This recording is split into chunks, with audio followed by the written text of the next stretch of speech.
Alright, today I'm going to give you guys a detailed look at this Iron Man Mark VII by SH Figuarts. And here's what the box looks like from the front. And here's the back. So let's get this figure out of packaging. Alright, then here we have Mark VII out of the package. And let's go over the accessories first. Alright, now this figure comes with quite a bit of accessories. First we have the shoulder rockets. And then we have the forearm missiles, and then we have the Handguard Lasers. I'm not exactly sure what they're called, but that's what I'm calling them.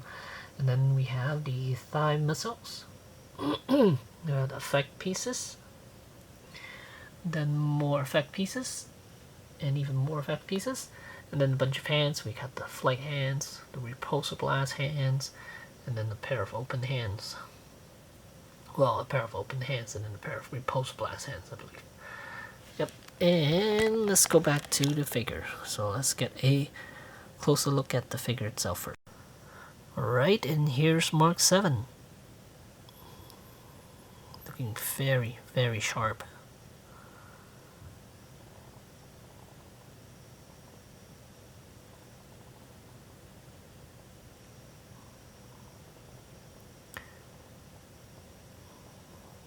The paint job is, the paint color, the red is off, because it's definitely a lot darker than what he is in the movie.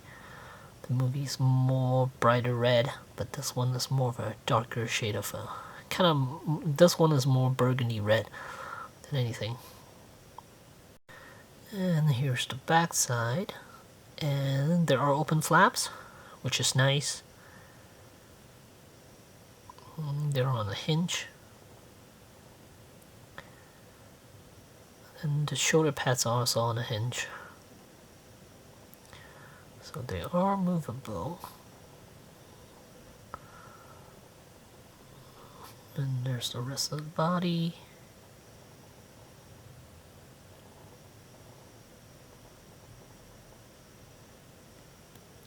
Even though it's not the right red, I am still okay with it. And here's a nice repulsor blast hand pose, right there, with the effect piece added to it.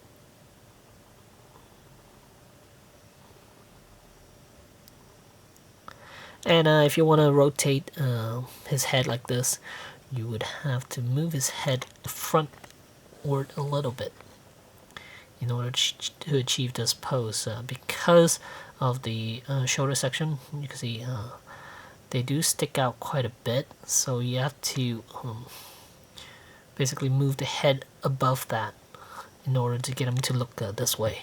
Otherwise he'll be blocked and he can't look this far.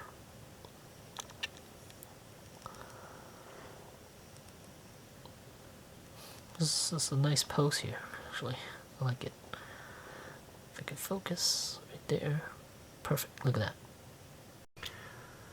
Alright, so here's what I meant when I said the head needs to be tucked over, because right now if he's looking straight, it's going to be like that. And if you turn his head, it's going to get caught by this piece right here.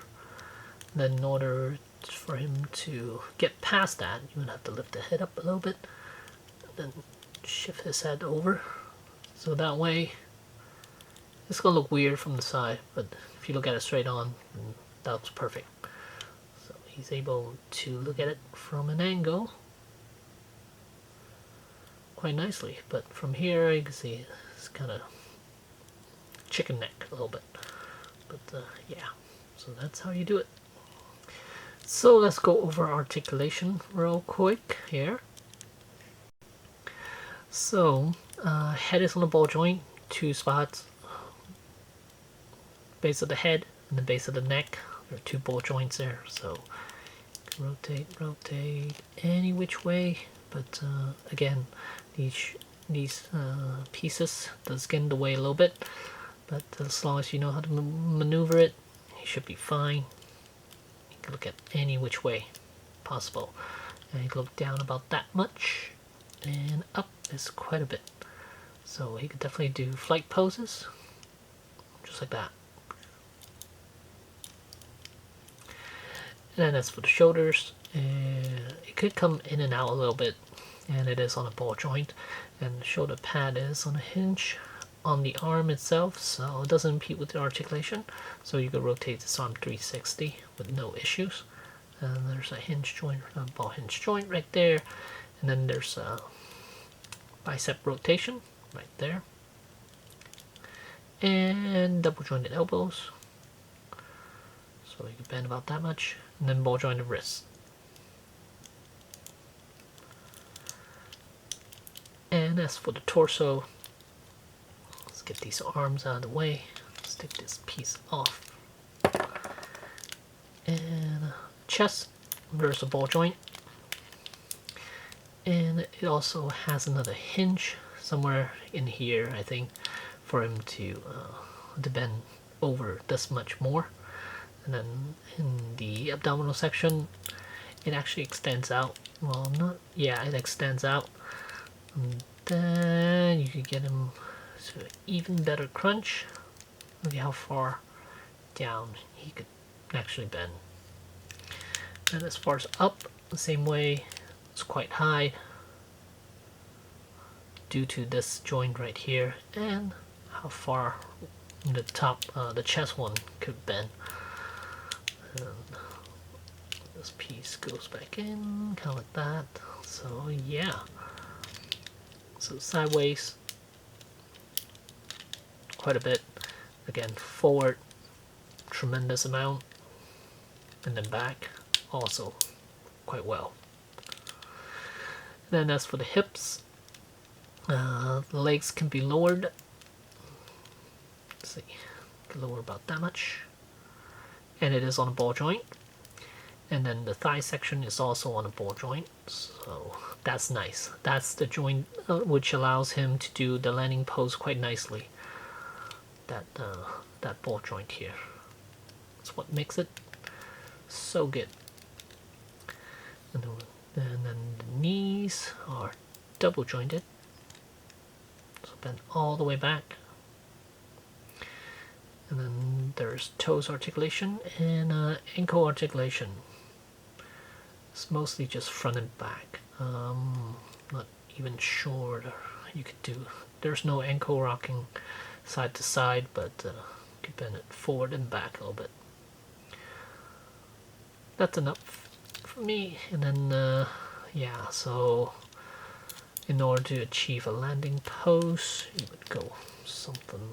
Might as well show you guys how to do it with this figure. So you kind of go like this, and then just careful where the side touches the thigh section. But here you can see once you this ball joint here allows his legs to come closer to the body, and then also the torso can reach closer to the legs. And then the head is the tricky part. You have to maneuver it quite well. Then there, then there, and there, and then just simply push the leg back. And there's the landing pose. Awesome. And to switch out the shoulder rockets, all you need to do is lift this piece up and then start pulling upward, and this should come right out, and you can see a slot right there, then just bring in the accessory. Wrong one.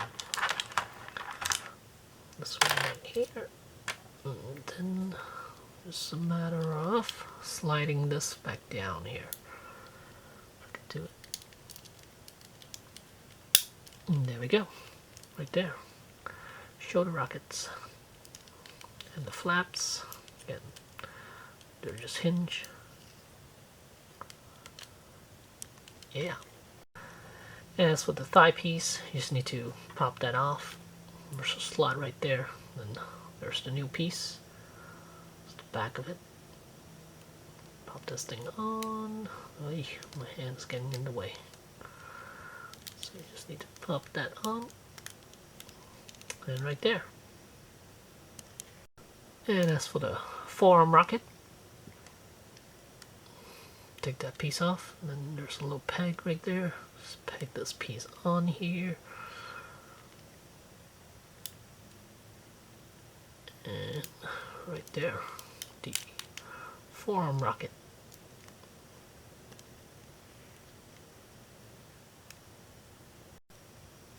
And as for the Handguard Laser, that's what I'm calling it.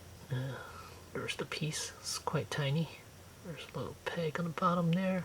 Just to peg that in. If I can peg that in off camera. And there we go, right there. Zoom in so you guys can see it better. And there it is. The laser, the rocket, and the shoulder rocket. Oh, and then the thigh missiles. And here's Mark VII with all the accessories on him. You can see all the rockets, all the lasers, all the missiles, everything.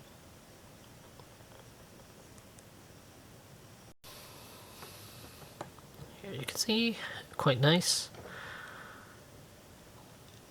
Pretty cool, I have to say. Yeah, I'm liking the Mark VII quite a bit because of all the accessories this one comes with.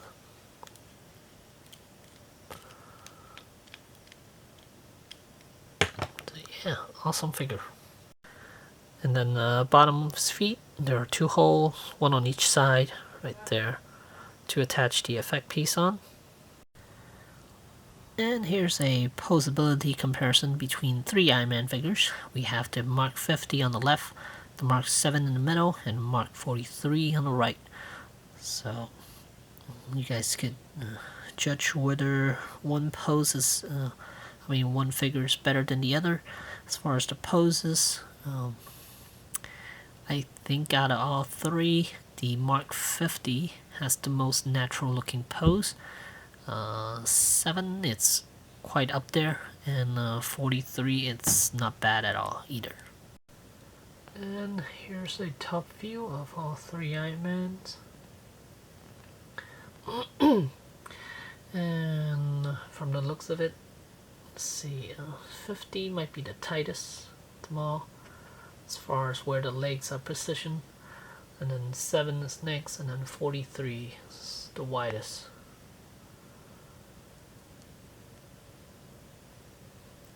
That has a lot to do with the abdominal section, and also the thigh pieces. Oh, and the hips section.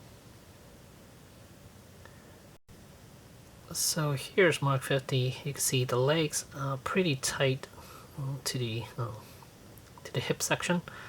Here, there's no gaps in between the thigh section and the hips, and it's tucked in pretty well from the bottom. It's like right there, it's tucked in really well.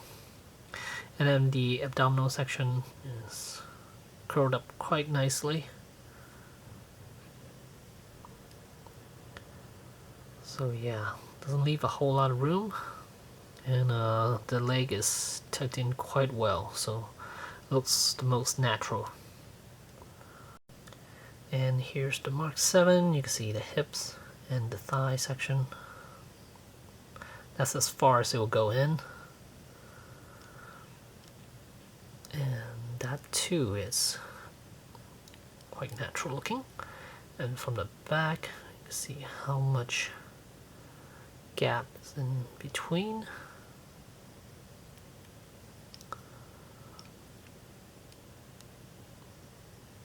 From underneath, see, it's tucked in quite well. This leg is tucked towards the body quite naturally, and then the abdominal section, you can see how curled up it is. And from the back, right here, I think they did a really good job with the Mark 7 as far as the abdominal section, the whole torso. And here's the Mark 43. You can see that little piece around the hip section is cutting into the thigh.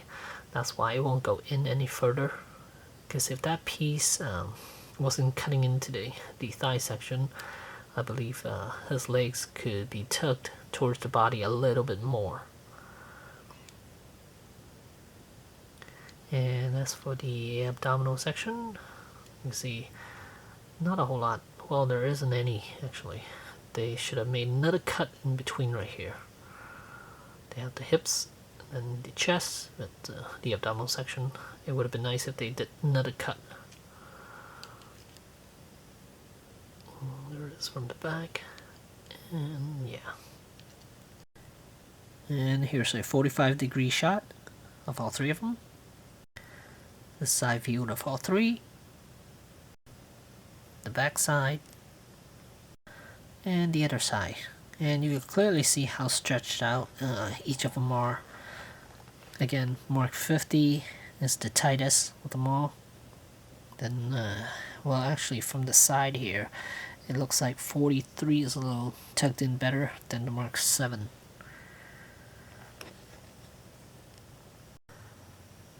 And here's a size comparison between two Mark 7s, one from Marvel Legends on the left, and then the SH Figuarts on the right.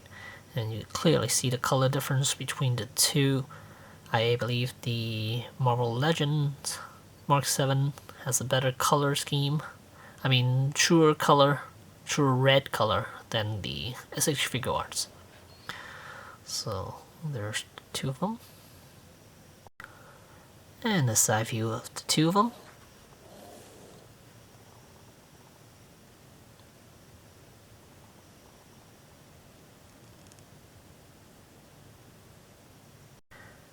And the back side.